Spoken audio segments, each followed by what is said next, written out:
Hello students, Krishna college of pharmacy में आपका स्वागत है। और मैं डी फार्मेसी सेकेंड ईयर वाले को पढ़ा रहा हूँ। और हम आज का टॉपिक स्टार्ट करेंगे। कल हमने स्टार्ट किया था एंटी हाइपरटेंसिव और उसका क्लासिफिकेशन की थी हमने और मैकेनिज्म ऑफ एक्शन किया था। ठीक है स्टूडेंट्स, और आज हम करेंगे रास, रेनिन एंजियोटेंसिन सिस्टम। रेनिन रास, ठीक है students, renin angiotensin, renin angiotensin angiotensin system. Rennin angiotensin system होता है क्या? नाम से ही पता चल रहा है स्टूडेंट्स, रेनिन जो किडनी से रिलेटेड होता है। ठीक है स्टूडेंट्स, और एंजियोटेंसिन एक इंजाइम है। ठीक है स्टूडेंट्स, कोई ऐसा इंजाइम जो किडनी में प्रेजेंट हो उसे हम रेनिन एंजियोटेंसिन सिस्टम बोलेंगे। अब इसका पूरा पाथवे है। पाथवे, सबसे पहले इसका थोड़ा बहुत इंट्रोडक्शन पार्ट कर ले। रेनिन एंजियोटेंसिन सिस्टम होता क्या है? Rennin angiotensin system, rennin angiotensin system, सबसे पहले बात करें हाफ लाइफ ऑफ रेनिन कितनी होती है, मतलब हाफ लाइफ ऑफ किडनी की रेनिन की कितनी होती है। Half life of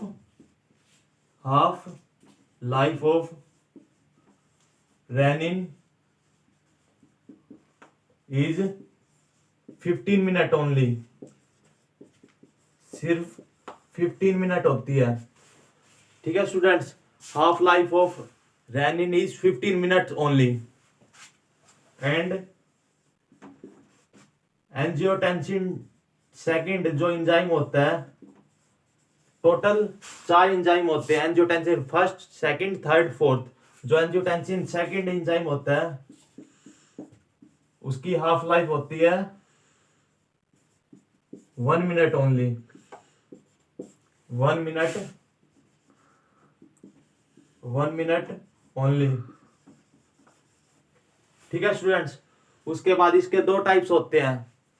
rennin angiotensin system के 2 टाइप्स होते हैं। एक तो है CRAS, circulating rennin angiotensin system, circulating rennin angiotensin system. और दूसरा है TRAS, tissue renin angiotensin system. या टीसू रेनिन एंजियोटेंसिन सिस्टम को हम लोकल रेनिन एंजियोटेंसिन सिस्टम भी बोल सकते हैं। और टीसू के भी 2 पार्ट्स होते हैं। टीसू रेनिन एंजियोटेंसिन सिस्टम के 2 पार्ट्स होते हैं। एक्सट्रिंसिक, यहां पे लिख देता हूं students, extrinsic renin angiotensin system, tissue renin angiotensin system, और intrinsic tissue renin angiotensin system. Extrinsic renin tissue renin angiotensin system वो होता है जो आउटसाइड दी प्रेजेंट होता है किडनी के। और intrinsic renin tissue renin angiotensin system वो होता है जो इनसाइड दी प्रेजेंट होता है किडनी के। ठीक है स्टूडेंट्स, और बस इतना ही काफी है इंट्रोडक्शन पार्ट। अब हम नेक्स्ट इसका पाथवे करेंगे रेनिन एंजियोटेंसिन सिस्टम का, जो मेन इंपॉर्टेंट है। रेनिन एंजियोटेंसिन सिस्टम का पाथवे हमेशा पेपर में आता है। ठीक है स्टूडेंट्स, लिख लो इतना ही है। अब हम नेक्स्ट करेंगे इसका पाथवे। पाथवे मोस्ट इंपॉर्टेंट है students. Pathway is the most important in pharmacology. Rennin angiotensin system pathway कर रहे हैं हम अब। Pathway of rennin angiotensin system, pathway rennin angiotensin system. Pathway, सबसे पहले एंजियोटेंसिनोजन बनता है। ठीक है स्टूडेंट, सबसे पहले एंजियोटेंसिनोजन बनता है। एंजियोटेंसिनोजन।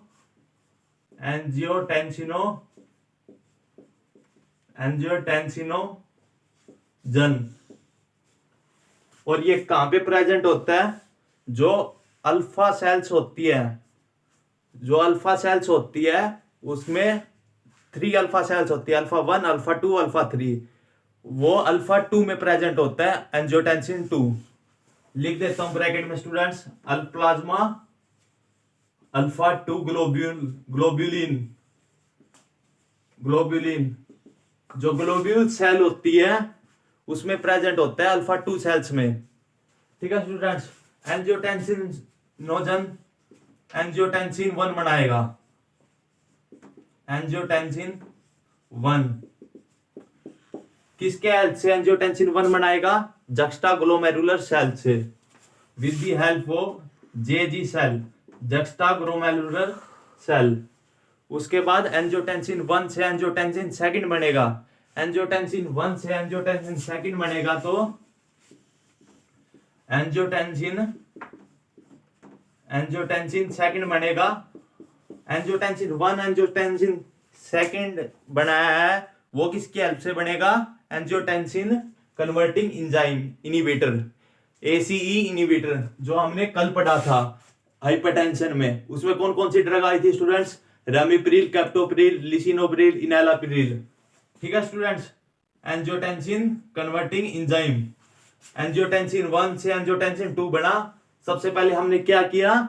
एंजियोटेंसिनोजन बनाया। ठीक है, वो कहां पे प्रेजेंट होया? प्लाज्मा अल्फा 2 ग्लोब्यूलिन्स में। और उसके हेल्प से वो किस में कन्वर्ट हुआ? एंजियोटेंसिन 1 में। वो किसके हेल्प से कन्वर्ट हुआ? जक्स्टाग्लोमेरुलर सेल से। एंजियोटेंसिन 1 एंजियोटेंसिन 2 में कन्वर्ट होया, वो किसके हेल्प से हुआ? एंजियोटेंसिन कन्वर्टिंग एंजाइम से। अब एंजियोटेंसिन 2 वो कन्वर्ट होएगा एंजियोटेंसिन 3 में। एंजियोटेंसिन 2 वो कन्वर्ट होएगा एंजियोटेंसिन 3 में। ठीक है स्टूडेंट्स, वो किसके हेल्प से कन्वर्ट होएगा? Amino peptidase, amino peptidase, peptidase. ठीक है स्टूडेंट्स, अमीनो पेप्टाइडेज के हेल्प से एंजियोटेंसिन 2 एंजियोटेंसिन 3 में कन्वर्ट होएगा। ठीक है स्टूडेंट्स, उसके बाद एंजियोटेंसिन 3 एंजियोटेंसिन आखिरी स्टेप एंजियोटेंसिन 4 में होएगा। एंजियोटेंसिन 4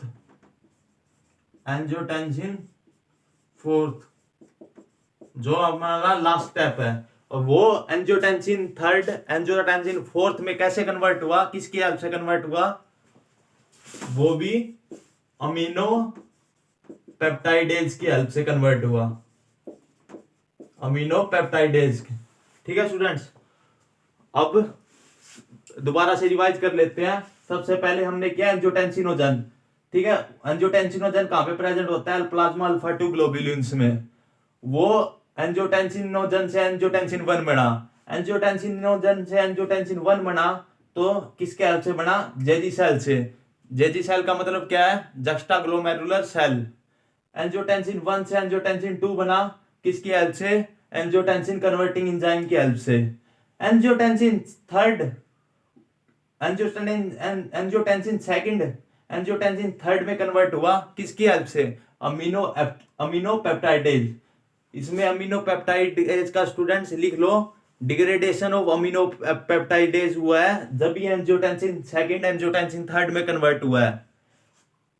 उसके बाद दोबारा से degradation of amino peptidase. Degradation मतलब टूटना, अमीनो पेप्टाइडेज का मतलब अमाइंस का टूटना। एंजियोटेंसिन 3 एंजियोटेंसिन 4 में कन्वर्ट हुआ, किसके हेल्प से? अमीनो पेप्टाइडेज के हेल्प से।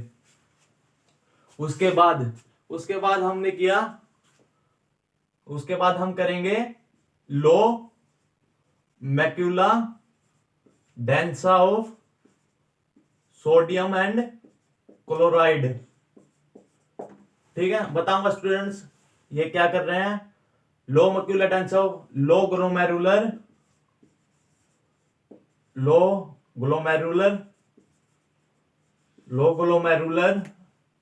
Afferent pressure, low glomerular afferent pressure, enhance sympathetic activity.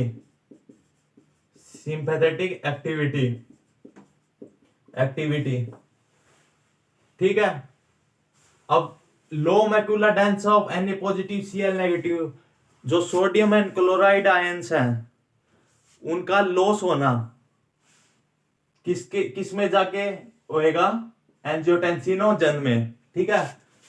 और लो ग्लोमेरुलर अफरेंट प्रेशर, जो ग्लोमेरुलर फिल्ट्रेशन है, जिसमें ग्लोमेरुलर फिल्ट्रेशन होता क्या है? ग्लोमेरुलर फिल्ट्रेशन वो होता है the amount of filtration form in all the renal corpuscle of both the kidney each minute is called glomerular filtration. मतलब दोनों किडनी हर एक मिनट में कितना फिल्टर फ्लूइड कर रही है, वो हम उसे ग्लोमेरुलर फिल्ट्रेशन बोलेंगे, ठीक है स्टूडेंट्स।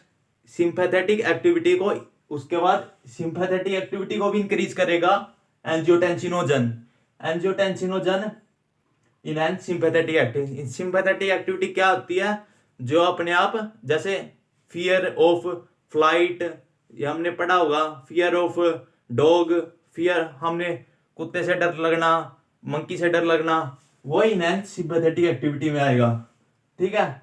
ये सारा ग्लोमेरुलर फिल्ट्रेशन जो लो करवा रहा है, जो सोडियम क्लोराइड का लॉस करवा रहा है और सिंपैथेटिक एक्टिविटी को इंक्रीज करवा रहा है, सीधा वो एंजियोटेंसिनोजन करता है, ठीक है स्टूडेंट्स। उसके बाद जो fall in BP, blood pressure, fall in blood volume, fall in renal ischemia रहने दो स्टूडेंट्स, बस ये 2 पॉइंट्स ही कर लो। अगर बीपी फॉल होएगा और ब्लड वॉल्यूम भी फॉल हो गया, मतलब अगर बीपी डाउन चला गया और जो ब्लड वॉल्यूम का लेवल है वो भी डाउन चला गया, तो देन उसके बाद ये जाके लो में कन्वर्ट होंगे। Low sodium chloride ion, low afferent pressure, increase sympathetic activity. अगर ये बीपी इंक्रीज हो गया, ब्लड वॉल्यूम भी इंक्रीज हो गया, तो ये भी इंक्रीज हो जाएंगे। बट जो सिंपैथेटिक एक्टिविटी है वो डिक्रीज हो जाएगी, ठीक है स्टूडेंट्स। उसके बाद एंजियोटेंसिन जो सेकंड था, एंजियोटेंसिन सेकंड था, वो बीपी को डिक्रीज करवाएगा या इंक्रीज करवाएगा? वो एंजियोटेंसिन सेकंड बीपी को इंक्रीज करवाएगा। नहीं स्टूडेंट्स, एंजियोटेंसिन सेकंड बीपी को फॉल करवाएगा, मतलब डिक्रीज करवाएगा। एंजियोटेंसिन सेकंड बीपी को डिक्रीज करवाएगा और वॉल्यूम को, ब्लड वॉल्यूम को इंक्रीज करेगा, ब्लड वॉल्यूम को इंक्रीज करेगा। बीपी को तो डिक्रीज करवाएगा और ब्लड वॉल्यूम को इंक्रीज करवाएगा कौन? एंजियोटेंसिन सेकंड, ठीक है स्टूडेंट्स। उसके बाद बीपी डिक्रीज हुआ तो सोडियम क्लोराइड आयन भी डिक्रीज हो जाएंगे, सोडियम क्लोराइड आयन भी डिक्रीज हो जाएंगे।